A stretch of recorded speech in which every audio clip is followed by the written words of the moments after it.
এতদিন বাদে মেয়েটা আবার আসবে, কি যে আনন্দ লাগছে। মেয়েটার জন্য যে কি কি রান্না করব কিছুই তো বুঝতে পারছি না আনন্দের চোটে। কতগুলো বছর হয়ে গেল মেয়েটাকে দেখিনি। সেই কোন ছোটবেলায় আমার বনিটাকে ওর বাবা পড়াশোনার জন্য বিদেশে পাঠালো, সেই আবার কত বছর পরে আমার বনিটা আমার কাছে আবার আসছে। এইবারও আমার কাছে আসলে আমি আর ওকে কখনো যেতে দেব না। এ বাবা, এসব ভাবতে ভাবতে তো কত বেলা করে দিলাম। এই রে, যাই এখন এখন গিয়ে পুকুরটা থেকে এক কলসি জল নিয়ে আসি। কালকে যখন মেয়েটা আসবে অনেক রান্না বান্না থাকবে, তখন আর জল আনতে যাওয়ার সময় পাবো না। এখনই বরং বেরিয়ে পড়ি। হ্যাঁ গো বনির মা, এই অবেলায় তুমি কলসি নিয়ে পুকুর ঘাটে যে? তুমি তো এই সময় পুকুর ঘাটে আসো না, তাহলে হঠাৎ আজ কি হলো গো তোমার? বাড়িতে কেউ কোনো অতিথি অতিথি আসবে নাকি? তাই বুঝি এই সময় কলসি নিয়ে ঘাটে এসেছো? সত্যি বনির মা, তুমি যে আর বদলালে না গো।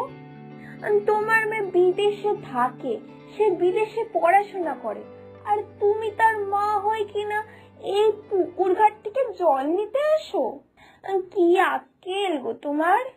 তোমার মেয়ে যদি জানতে পারে যে তুমি এখনো এসে পুকুর থেকে জল নিতে আসো, তাহলে ও কি ভাববে বলো তো? আর তাছাড়াও তোমার বাড়িতে তো চাপ কলের ব্যবস্থাও আছে, তাও তুমি পুকুরে জল নিতে আসো কেন? বুঝি না বাপু, এই বয়সে তো এত পরিশ্রম না করলেও পারো নাকি? আরে লতাদি, তোমাকে আর কি বলি বলো তো? তুমি শুধু শুধুই আমাকে বকাবকি করছো।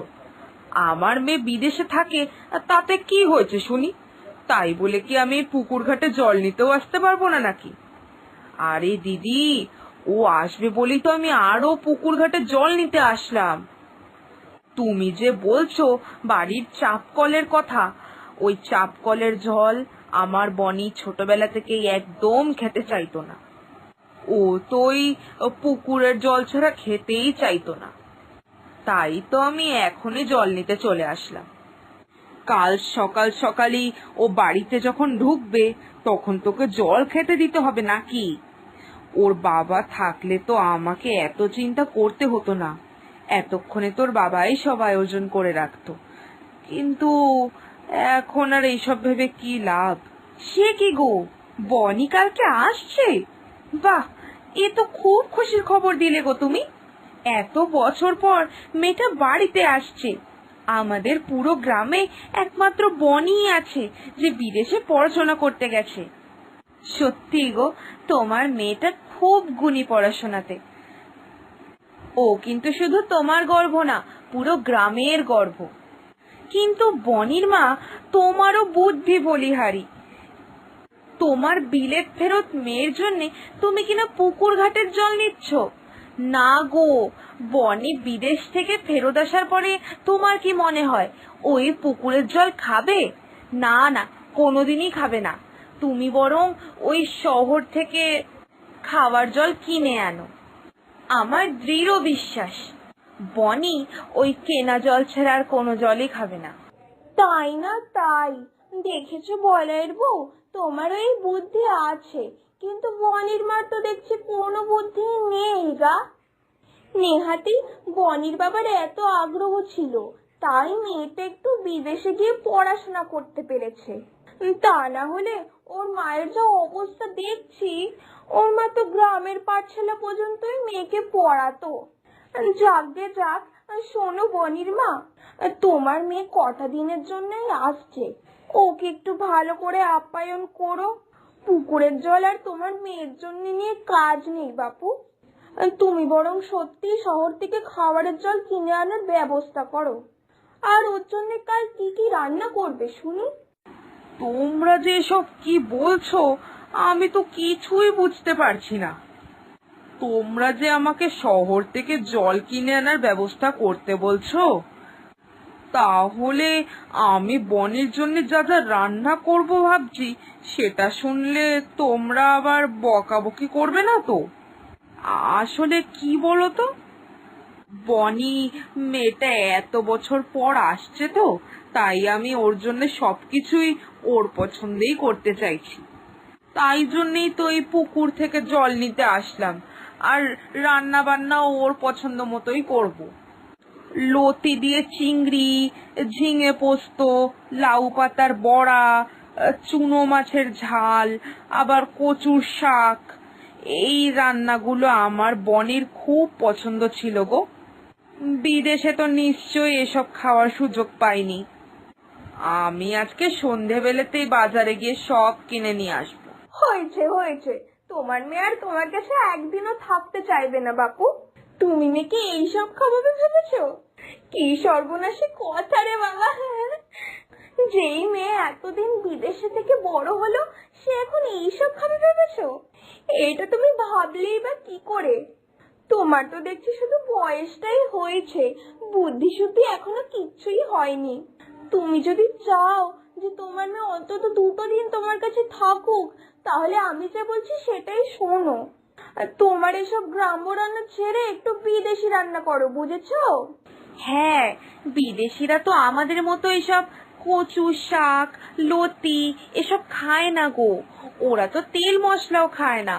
ওরা একদম অন্যরকম খাবার খায়, একদম অন্যরকম। আর তোমার মেয়েও এতদিনে বিদেশি হয়ে গেছে বললেই চলে, তাই ওকেও ওইসব বিদেশি রান্নাই খাওয়াও, বুঝলে? আমি তো শুনেছি বিদেশিরা নাকি কি সব সবজি মবজি সিদ্ধ করে ওর মধ্যে নানা রকমের সস মস দিয়ে একদম জুত করে খায়। শহরের বাজারে তো এসব বিদেশিদের সস টস পাওয়া যায়। তুমি এক কাজ করো, তুমি বিকেল বিকেলই বেরিয়ে পড়ে শহর থেকে সব বাজার করে নিয়ে আসো। আর তা না হলে তুমি যদি না পারো, তাহলে গ্রামের কাউকে একটা শহরে পাঠিয়ে তোমার মেয়ের জল থেকে নিয়ে বাকি যা যা লাগবে সব আনতে পাঠিয়ে দাও। এইসব তোমরা কি বলছো? আমি তো কিছুই বুঝতে পারছি না গো। আমি বিদেশি রান্না তো কিছুই পারি না। পরে কি করতে কি করব, তখন আমার বনিটার কিছুই খাওয়া হবে না। ওইসব সিদ্ধ করে কি সব শস টস মিশাইয়া কি রাঁধতে বলছো তোমরা? এসব কিন্তু আমার মাথার উপর দিয়ে চলে যাচ্ছে। সারা জীবনটা এরকম গ্রামে থেকে গ্রামে কাটিয়ে ওরকম শহরি রান্না, এরকম বিদেশি রান্না আমি কি করে করব বলো তো? এর থেকে ভালো যা আমি ভালো রান্না করতে পারি আমি সেটাই রান্না করব। বনি ঠিক খাবে। এতদিন এত বছর পরে আমার বনিটার নিজের মায়ের হাতের রান্না খুব পছন্দ হবে, দেখো তোমরা। বুঝলে বলাইয়ের বউ, বনির মা আর আমাদের এসব কথা শুনবে না। ও নিজের ইচ্ছা মতনই এসব চুনো মাছ, কচুর শাক এগুলো রান্না করবে।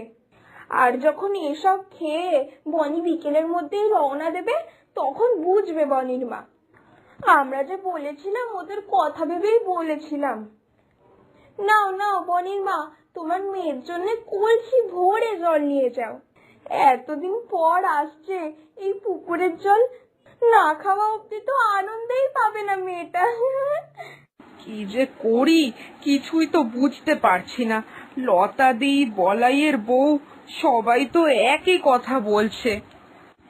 তাহলে কি বনি সত্যি আমার হাতের খাবার রান্না আর পছন্দ করবে না?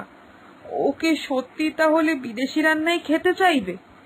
লতা দিদের কথা যদি সত্যি হয়, তাহলে তো বনি আমার সাথে একদিনও থাকতে চাইবে না। না না না না, আমার মেয়ে এতদিন বাদে আসছে, ও ওকে আমি কিছুতেই আর দূরে যেতে দেব না। প্রয়োজনে আমি বিদেশি রান্নাই করব। হ্যাঁ, কিন্তু তাও আমার বনি যাতে আমার সাথেই থাকে, আমি তার ব্যবস্থাই করব।